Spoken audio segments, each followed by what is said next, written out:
Hello students, हमने last lecture में electrode potential कैसे मेजर करते हैं वो देखा था। आज हम बात करेंगे इलेक्ट्रोड पोटेंशियल के मेजरमेंट के ही बारे में, लेकिन ऐसा इलेक्ट्रोड होगा या ऐसा हाफ सेल होगा जिसमें कॉन्सेंट्रेशन जो है इलेक्ट्रोलाइट का वो ज़रूरी नहीं कि वो 1 मोलर ही हो, मतलब यूनिटी हो। तो ऐसा अगर हाफ सेल है जिसमें कॉन्सेंट्रेशन यूनिटी नहीं है, तो उस हाफ सेल का पोटेंशियल कैसे मेजर किया जाए। और उसी हाफ सेल को अगर हमने स्टैंडर्ड इलेक्ट्रोड के साथ या फिर किसी और इलेक्ट्रोड के साथ कनेक्ट किया तो वो जो पूरा सेल बनेगा उस पूरे सेल का पोटेंशियल कैसे मेजर किया जाए वो देखते हैं। क्योंकि अभी तक सिर्फ हमने स्टैंडर्ड इलेक्ट्रोड पोटेंशियल की बात करी थी। अगर वो कब पॉसिबल है, वो पॉसिबल है जब कॉन्सेंट्रेशन कितना हो, यूनिटी हो। कॉन्सेंट्रेशन अगर यूनिटी नहीं इलेक्ट्रोलाइट का, तो उस टाइम पे जो सेल का पोटेंशियल होगा या हाफ सेल का पोटेंशियल होगा वो स्टैंडर्ड नहीं होगा। और उसको मेजर करने के लिए क्या कर सकते हैं, तो उसको मेजर करने के लिए ये तरीका हो सकता है, जैसे हम कन्वेंशनल तरीका जो होता है कि भाई एक साइड में हम क्या ले लेंगे, स्टैंडर्ड हाइड्रोजन इलेक्ट्रोड ले लें, और दूसरे साइड में हम जो हमारा हाफ सेल है इलेक्ट्रोड है जिसका पोटेंशियल हमें मेजर करना है वो जोड़े, दोनों को कनेक्ट करवा दे। यहाँ पे वोल्ट मीटर लगा दे, जो वोल्टेज आएगा वो होगा पोटेंशियल पूरे किसका, सेल का। क्योंकि इसका पोटेंशियल जो स्टैंडर्ड हाइड्रोजन इलेक्ट्रोड है इसका पोटेंशियल तो कितना आने वाला है, 0। तो ये जो पूरे सेल का पोटेंशियल होगा that will be potential of this half cell, जो अनदर हाफ सेल है उसका क्या होगा, पोटेंशियल। लेकिन ये जो पोटेंशियल आएगा सेल का, यहाँ पे ये स्टैंडर्ड लिया, ये स्टैंडर्ड नहीं लिया। और सेल का पोटेंशियल लेते टाइम भी जो हम करते हैं पोटेंशियल ऑफ द सेल के लिए standard to is equal to क्या करते हैं, स्टैंडर्ड इलेक्ट्रोड पोटेंशियल जो राइट हैंड साइड में होता है हमारा हाफ सेल, और standard electrode potential of the जो लेफ्ट हैंड साइड में होता है उसका। तो दोनों जगह पे हम स्टैंडर्ड ही कंसिडर करते हैं क्योंकि हमने क्या लेना है, स्टैंडर्ड पोटेंशियल ऑफ सेल। लेकिन यहाँ पे हो क्या रहा है, एक जगह पे तो हम स्टैंडर्ड ले रहे सेल, दूसरी जगह पे हम स्टैंडर्ड यहाँ पे नहीं ले रहे। तो ये वाला जो हमारा जो फॉर्मूला है और इससे जो वैल्यू आएगी वो प्रॉपर नहीं आएगी। तो फिर ऐसे में क्या किया जाए, तो इस टाइम में ये हो सकता है कि ये वाला जो सेल हमने लिया जिसमें यहाँ पे जो कॉन्सेंट्रेशन था वो यूनिटी नहीं था, मान लो यूनिटी ले लेते हैं, तो यहाँ पे इस पूरे सेल का जो पोटेंशियल आता वो स्टैंडर्ड ही आता, तो स्टैंडर्ड पोटेंशियल होता। और यहाँ पे वैल्यू डाल के जो सेल का पोटेंशियल यहाँ से मिलता वो स्टैंडर्ड पोटेंशियल ऑफ सेल होता है, that is equal to standard potential of right hand side का जो हमारा हाफ सेल है या फिर इलेक्ट्रोड है उसका मिल जाता। तो हमारे पास एक तो वैल्यू फिक्स है कि हमारे पास कोई भी सेल हो उसका स्टैंडर्ड इलेक्ट्रोड पोटेंशियल तो हमें मिल ही जाएगा। उसी सेल का अगर इलेक्ट्रोलाइट कॉन्सेंट्रेशन यूनिटी नहीं है और फिर हमें उसका पोटेंशियल फाइंड आउट करना होगा, तो कैसे करेंगे, तो वो फाइंड आउट करने के लिए हमें कोई एक्सपेरिमेंट करने की ज़रूरत नहीं है, हमें डायरेक्ट एक फॉर्मूला यूज़ करना है जो कि नर्स ने दिया है। तो यही है हमारा Nernst equation. So this equation is use to measure electrode potential at any concentration. ज़रूरी नहीं है कि वो यूनिटी ही हो, यूनिटी होगा तो भी ठीक है, नहीं होगा तो भी ठीक है, यूनिटी हुआ तब भी मेजर करेगा, यूनिटी नहीं है तब भी मेजर करेगा। कौन, Nernst equation measured with respect to standard hydrogen electrode. जैसे हमने यहाँ पे बात करी थी कि हमने स्टैंडर्ड हाइड्रोजन इलेक्ट्रोड तो जोड़ दिया है और ये एक सेल जुड़ दिया है जिसमें कॉन्सेंट्रेशन जो है यूनिटी नहीं है, तो उस टाइम पे इस इलेक्ट्रोड का पोटेंशियल क्या होगा वो दिया है किसने, नर्स्ट इक्वेशन ने। तो नर्स्ट इक्वेशन क्या बात कर रहा है कि मान लो हमारे पास कोई हाफ सेल है ये वाला, और उसमें एक रिएक्शन हो रही है इस तरीके। मैं इसको ऐसे बता देता हूँ आपको ताकि समझ में आ जाए एग्जैक्टली है क्या। ये है मान लो हमारा इलेक्ट्रोड, ये हमारा इलेक्ट्रोलाइट का सोल्यूशन है। इस इलेक्ट्रोलाइट का सोल्यूशन जो है उसमें हमारा जो मेटल आयन प्रेजेंट है वो इस तरीके से है Mn+, ये हमारा मेटल आयन है। और ये जो हमारा इलेक्ट्रोड है यहाँ पे जो हमने डीप किया है वो Mn का है, मतलब इसी मेटल का है। तो इस पूरे से हाफ सेल का पोटेंशियल क्या होगा तो वो देखना पड़ेगा, और उसके लिए हमें इस पूरे सेल की हाफ रिएक्शन देखनी पड़ेगी। और हाफ रिएक्शन कैसे होगी, ये Mn+ है और ये क्या है, Mn। तो इसका यहाँ से लेके यहाँ से क्या होगा, यहाँ पे रिडक्शन होगा। जो Mn+ जो है वो Mn में जब कन्वर्ट होगा तो यहाँ पे क्या होगा, रिडक्शन, मतलब Mn+ ion is deposited on the electrode. ये कब पॉसिबल है, जब हम यहाँ पे साइड में क्या करेंगे, हमारा स्टैंडर्ड हाइड्रोजन इलेक्ट्रोड जो कि क्या करेगा, एनोड होता है, और ये क्या होता है, कैथोड, दूसरा जो हम यहाँ पे जोड़ते हैं। और कैथोड पे क्या होता है, रिडक्शन ही होता है। तो रिडक्शन होगा तो Mn+ will be converted into the Mn। और हाफ सेल रिएक्शन इस पूरे सेल के लिए, हाफ सेल के लिए क्या होगा, कैथोड पे क्या होगा, हमें दिखेगा कि Mn जो है, सॉरी मेटल जो है Mn प्लस प्लस यहाँ पे कितने इलेक्ट्रॉन्स होंगे, जितना यहाँ पे क्या होगा चार्ज, तो N क्या होंगे यहाँ पे इलेक्ट्रॉन्स होंगे, और उसी से क्या बनेगा मेटल बनेगा हमारा सॉलिड फॉर्म में। ये था हमारा क्या एक्वियस। इतने नंबर ऑफ क्या होंगे इलेक्ट्रॉन्स इन्वॉल्व होंगे। तो नंबर ऑफ इलेक्ट्रॉन्स कितने इन्वॉल्व हो रहे हैं एक हाफ सेल के रिएक्शन में, वो हमारे लिए इंपॉर्टेंट है उस सेल के पोटेंशियल को डिटरमाइन करने के लिए। तो हमें पता चला कितने इलेक्ट्रॉन्स है, n इलेक्ट्रॉन्स यहाँ पे इन्वॉल्व है। तो ये सी सेम यहाँ पे देखो हाफ सेल हमने रिएक्शन लिखा और हमने देखा यहाँ पे कि ये कॉन्सेंट्रेशन जो है इलेक्ट्रोलाइट का Mn प्लस का जो आयन का कॉन्सेंट्रेशन है वो यूनिटी यहाँ पे नहीं है, 1 मोलर यहाँ पे नहीं है। तो इस हाफ सेल का जो पोटेंशियल होगा यहाँ पे लिखा है हमने कि EMF ऑफ दिस पूरा हाफ सेल क्या होगा, तो इस हाफ सेल में क्या हो रहा है रिडक्शन हो रहा है, तो वही होगा कि Mn plus is converted into the metal that is M। तो पोटेंशियल ऑफ दिस सेल, अब देखो मैंने यहाँ पे स्टैंडर्ड नहीं लिखा, क्यों, क्योंकि कॉन्सेंट्रेशन जो है वो यूनिटी नहीं है। तो this EMF of half cell is equal to होगा standard potential of this half cell.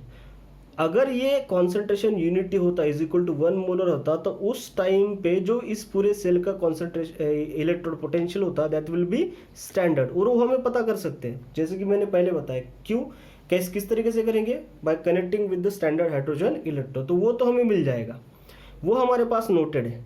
तो वो potential minus RT divided by NF natural log of concentration of metal upon concentration of metal ion.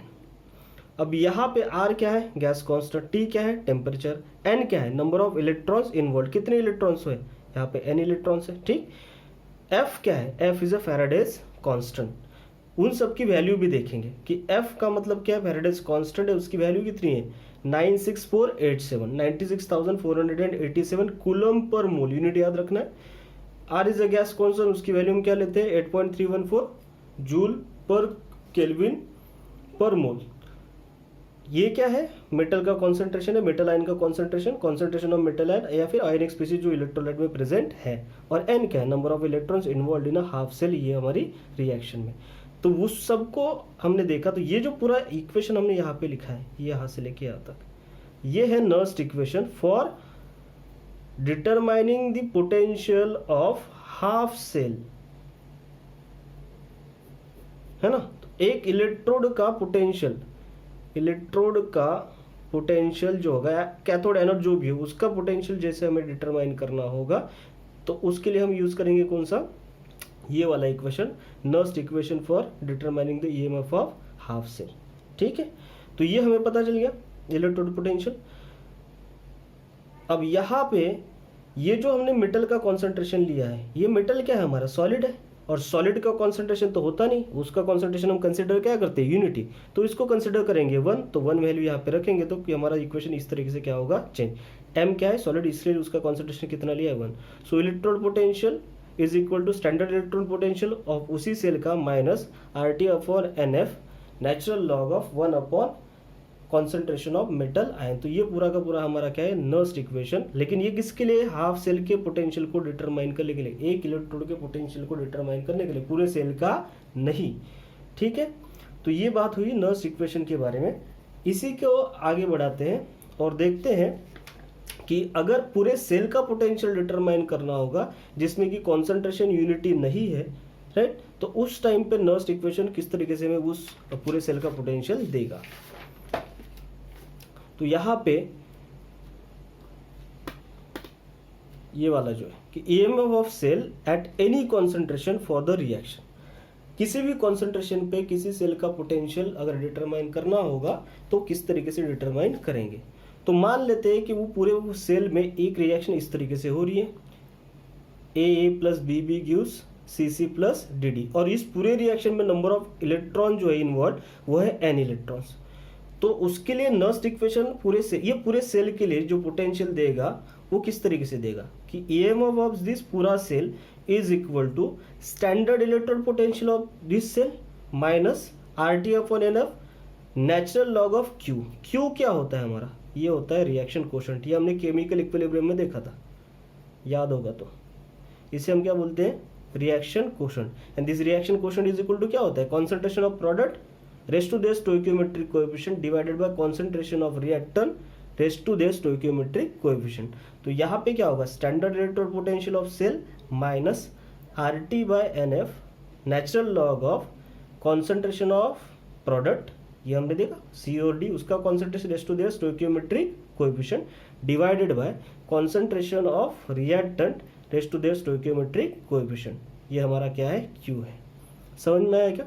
तो ये equation जो है यहाँ हमने लिखा हुआ है, ये वाला इक्वेशन, ये है Nernst equation for determining the potential और EMF ऑफ एंटायर सेल। जो पूरा सेल होगा जिसमें कैथोड एनोड होगा, ये पूरे सेल का पोटेंशियल डिटरमाइन करने के लिए हम ये वाला इक्वेशन यूज करेंगे नर्स्ट का। ठीक है, अब इसमें देखें कि हो सकता है आपको एक सेल रिएक्शन दे दे इस तरीके से। जब कैलकुलेशंस आएंगे, इसके बाद हम कैलकुलेशन थोड़ा सा देखेंगे इसका, तो कैलकुलेशन में हो सकता है कि आपको एक सेल रिएक्शन दे दे ऐसा, और बोल दे कि इस पूरे सेल रिएक्शन का आप सेल पोटेंशियल डिटरमाइन कर रही है with the help of Nernst equation, है ना। तो इस पूरे रिएक्शन में सबसे पहले तो ढूंढना है कि कितने इलेक्ट्रॉन्स इन्वॉल्व है। तो यहाँ पे देखो चार्ज देखना है बस आपको, चार्ज कितना है यहाँ पे 2 × 1 कितना है 2, और यहाँ पे भी कितना है 2+, तो दोनों साइड में 2 चार्ज दिख रहा है, मतलब ये रिएक्शन बैलेंस ही है। ठीक है ना, तो 2 चार्ज है, पॉजिटिव चार्ज, मतलब इलेक्ट्रॉन्स कितने इन्वॉल्व होंगे 2, तो number of electrons is equal to लिखना है कितना 2। फिर इसी रिएक्शन के लिए सेल का पोटेंशियल क्या होगा, EMF of this cell is equal to standard electrode potential of पूरे दिस सेल का माइनस RT बाय NF। अब N की जगह पे क्या लिखा हमने 2F नेचुरल लॉग ऑफ, अब यहाँ पे क्या आता है, concentration of product divided by concentration of reactant, concentration of यहाँ पे product divided by concentration of क्या था, रिएक्टेंट। सिमिलरली यहाँ पे प्रोडक्ट क्या है, यहाँ पे प्रोडक्ट क्या दिख रहा है आपको, निकेल। ठीक है ना, निकेल आयन, तो निकेल आयन लिख दिया concentration, divided by concentration of किसका होगा, सिल्वर का, Ag प्लस हमारा क्या है कॉन्सेंट्रेशन। स्टोइकियोमेट्रिक कोएफिशिएंट को नहीं भूलना, यहाँ पे कितना है 1, तो रेस्ट ऑफ द पावर इतना, यहाँ पे कितना आता है 1, यहाँ पे कितना है 2, यहाँ पे कितना है 2, तो यहाँ पे क्या आएगा रेस्ट ऑफ द पावर 2। अब आप बोलोगे सर इसका कॉन्सेंट्रेशन क्यों नहीं लिया, इसका कॉन्सेंट्रेशन क्यों नहीं लिया, क्योंकि ये सॉलिड है। लिख भी लेते यहाँ पे, मान लो हमने लिख भी लिया होता कि ये हमारा प्रोडक्ट का concentration Ag raised to the power 2 divided by यहाँ पे कर देते हैं निकेल का कॉन्सेंट्रेशन। तो ये दोनों के दोनों सॉलिड है ना, और सॉलिड का कॉन्सेंट्रेशन तो यूनिटी होता है, तो 1 1 आ जाता, कोई मतलब नहीं इसका लिख के। ठीक है, तो किसका लिखना है, सिर्फ आयंस का। अब आप इन 2 आयंस को अगर ऑब्जर्व करोगे तो ये आपको ये पता चलेगा कि निकेल का Ni+2 ये जो है यहाँ से लेके यहाँ तक जो दिख रहा है, निकेल क्या हो रहा है, ऑक्सीडाइज, क्या हो रहा है ऑक्सीडाइज, और Ag क्या हो रहा है यहाँ से यहाँ रिड्यूस्ड। ठीक है, तो हम ये बोल सकते हैं कि निकेल+2 जो है वो ऑक्सीडाइज फॉर्म है, और ये जो है वो रिड्यूस्ड फॉर्म है। तो हम क्या बोलेंगे, oxidise form divided by reduced form, क्या आएगा, ऑक्सीडाइज फॉर्म डिवाइडेड बाय आएगा रिड्यूस्ड फॉर्म। तो इस तरीके से हम यहाँ पे दिखेगा।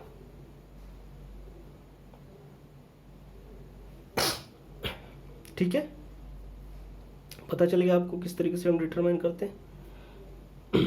अब मान लो हो सकता है आपको एक सेल दिया हो, एक क्या दिया हो, सेल,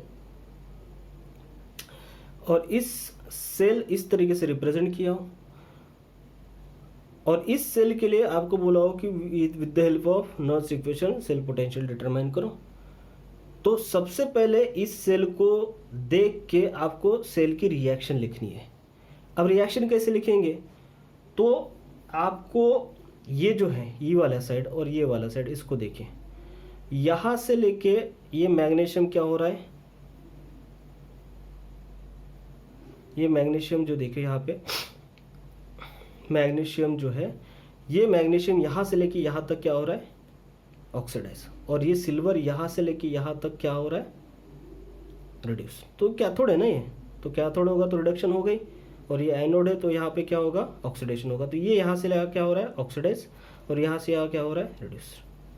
ठीक है, अब इसका सेल रिएक्शन कैसे बनाया जाए, तो ये मैग्नीशियम सॉलिड लेना है, और इस साइड में जो एक्वेस वाला आयन होगा उसको लेना है। तो ये दोनों जो होंगे वो हमारे रिएक्टेंट होंगे, और ये वाला एक्वेस है और ये वाला जो अपना दूसरे साइड वाला जो सॉलिड मेटल होगा, ये दोनों हमारा हो गया प्रोडक्ट। तो दोनों एक साइड में लिख दीजिए। तो ये magnesium solid Ag plus aqueous एक साइड में लिख दिया, ये हो गया हमारा रिएक्टेंट, ठीक। और मैग्नीशियम प्लस 2 आयन और Ag सिल्वर सॉलिड जो होगा ये हमारा प्रोडक्ट। तो लिख दीजिए। पहले दोनों लिखने के बाद नंबर ऑफ मेटल आयन जो होंगे वो सेम है या नहीं वो देखिए। तो मैग्नीशियम एक है, मैग्नीशियम एक है, ठीक है। Ag प्लस यहाँ पे एक है, पहले जब आप लिखोगे तो Ag प्लस एक ही लिखोगे ना ऐसा, और यहाँ पे भी Ag क्या लिखोगे, एक, ठीक है। तो Ag तो यहाँ पे Ag प्लस और Ag जो है एक हो जाता, लेकिन चार्ज बैलेंस नहीं होता क्योंकि यहाँ पे आता +2 और यहाँ पे आता +1। तो आपको ये दोनों चार्ज को बैलेंस करने के लिए यहाँ पे 2 लगाना पड़ता, तो यहाँ पे 2 लगाते तो 2 Ag होता, तो सिल्वर का जो मेटल है वो 2 हो जाता, तो यहाँ पे भी कितना लगाते 2। तो रिएक्शन क्या हो जाती इस तरीके से बैलेंस। अब आपको पता चलेगा ये क्यों करना है, इससे हमें पता चलता है कि नंबर ऑफ इलेक्ट्रॉन्स कितने इन्वॉल्व है, और वो कैसे पता चलेगा, नंबर ऑफ आयंस कितने, मतलब चार्ज जो है यहाँ पे वो कितना है। तो यहाँ पे +2 है, इस साइड में भी +2, इस साइड में भी +2, तो इसका मतलब number of electrons involve is equal to कितना हुआ 2। तो n की वैल्यू हमारे पास आ गई 2। तो इस पूरे सेल का पोटेंशियल होगा EMF of this cell is equal to standard electrode potential of the cell minus RT upon 2F। 2 मतलब क्या, NF होता है ना, तो NF मतलब 2F natural log of concentration of product का divided by concentration of reactant. Reactant क्या है ये, लेकिन यहाँ पे स्टोइकियोमेट्री कितना है तो 2, तो यहाँ पे लिख दिया 2, और यहाँ पे कितना है 1, तो यहाँ पे कितना आएगा 1। मैग्नीशियम सॉलिड और सिल्वर सॉलिड को लिखने की ज़रूरत नहीं है, ठीक है। तो ये हो गया, इस तरीके से हम डिटरमाइन, या तो रिएक्शन दी हो या तो आपको पूरा सेल दिया हो, तब भी आप नर्स्ट इक्वेशन उसका बना सकते हैं और उसके थ्रू उसका पोटेंशियल डिटरमाइन कर सकते हैं। अब ये हो सकता था कि आपको डैनियल सेल ही दे दे, है ना। डैनियल सेल तो हमने कितनी बार अभी तक रिपीट किया है, और डैनियल सेल को हम ऐसे रिप्रेजेंट करते हैं ना, यहाँ से लेके यहाँ तक। तो डैनियल सेल को जब हम इस तरीके से रिप्रेजेंट कर रहे हैं तो हमें ये पता चल रहा है यहाँ पे कि जिंक जो है वो यहाँ से लेके यहाँ तक क्या हो रहा है, ऑक्सीडाइज, और कॉपर यहाँ से क्या हो रहा है, रिड्यूस। फिर से वही कि जिंक यहाँ से उठाएंगे और ये वाला कॉपर +2, जिंक आयन यहाँ से उठाएंगे और ये हमारा कॉपर। तो ये हो गया क्या हमारा रिएक्टेंट, ये हमारा क्या हो गया प्रोडक्ट। रिएक्टेंट एक साइड में लिख दिया, प्रोडक्ट एक साइड में लिख दिया हमने, ठीक। यहाँ से हमें पता चल रहा है क्या 2 + 2 + दोनों साइड में 2 2 प्लस चार्ज है, मतलब number of electrons is equal to कितना हुआ 2। सो 2 लिख देंगे, है ना। तो EMF ऑफ दिस पूरी सेल का जो होगा दैट इज इक्वल टू होगा standard electrode potential of the cell, जब इन दोनों स्पीसीज का कॉन्सेंट्रेशन कितना होगा 1 मोल और 1 मोल, तब मिलेगा हमें क्या, standard electrode potential of the cell. मान लो अगर ये 1 1 नहीं होता तो क्या मिलता, EMF ऑफ पूरा सेल मिलता। तो EMF ऑफ पूरा सेल इज इक्वल टू होगा standard electrode potential of the cell minus RT by NF और N की वैल्यू कितना आया 2 लिख दिया, natural log of product ion concentration divided by reactant ion concentration, product divided by reactant. Stoichiometry दोनों का कितना है 1 1, तो यहाँ पे भी 1 है और यहाँ पे भी 1 ही है, ठीक है। अब नीचे देखो यहाँ पे चेंजेस क्या हुए। मान लो कि इस नेचुरल लॉग को हटा देते हैं, और नेचुरल लॉग को हटाते हैं और लॉग लगाते हैं, तो हम क्या करते हैं 2.303 से इस इक्वेशन को क्या करवाते हैं मल्टीप्लाई। तो अगर मैं यहाँ पे इस RT, ये पूरे जो यहाँ से लेके ये हमारा जो पार्ट है, ठीक है ना, या फिर ये वाला पार्ट है, मान लो इसको मुझे लॉग में कन्वर्ट करना होता तो मैं इसको मल्टीप्लाई करता किससे 2.303 से, और यहाँ पे लगाता लॉग, तो 2.303 यहाँ पे आ जाता सामने। तो ये चेंज होके यहाँ पे मैं लिख रहा हूँ, दिख रहा होगा आपको, तो ये आता है EMF of the cell is equal to standard electrode potential किसका आता सेल का माइनस 2.303 RT लॉग, यहाँ पे पहले तो लिख देते 2F लॉग ऑफ आता कॉन्सेंट्रेशन किसका Zn+2 डिवाइडेड बाय कॉन्सेंट्रेशन किसका कॉपर +2 का, ये हो जाता। अब यहाँ पे जो दिख रहा है आपको 2.303 RT और यहाँ पे F की वैल्यू कितना है हमने देखा था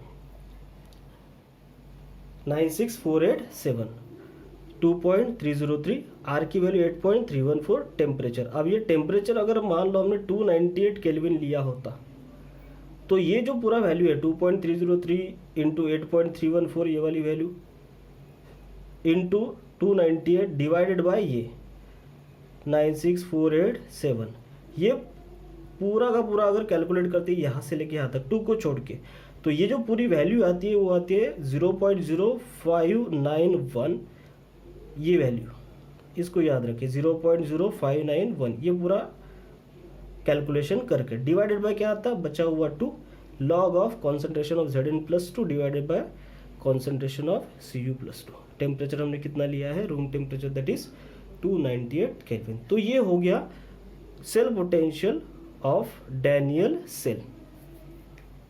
ठीक है, अब यहाँ पे आपको याद होगा कि डैनियल सेल में अगर हम कॉन्सेंट्रेशन जो लिया था Zn+2 और जो दूसरा था हमारा Cu+2, मतलब जो इलेक्ट्रोलाइट जो हमने लिए थे दोनों का कॉन्सेंट्रेशन 1 मोलर लिया था, तब इस पूरे सेल का पोटेंशियल आया था 1.1 वोल्ट, याद होगा आपको।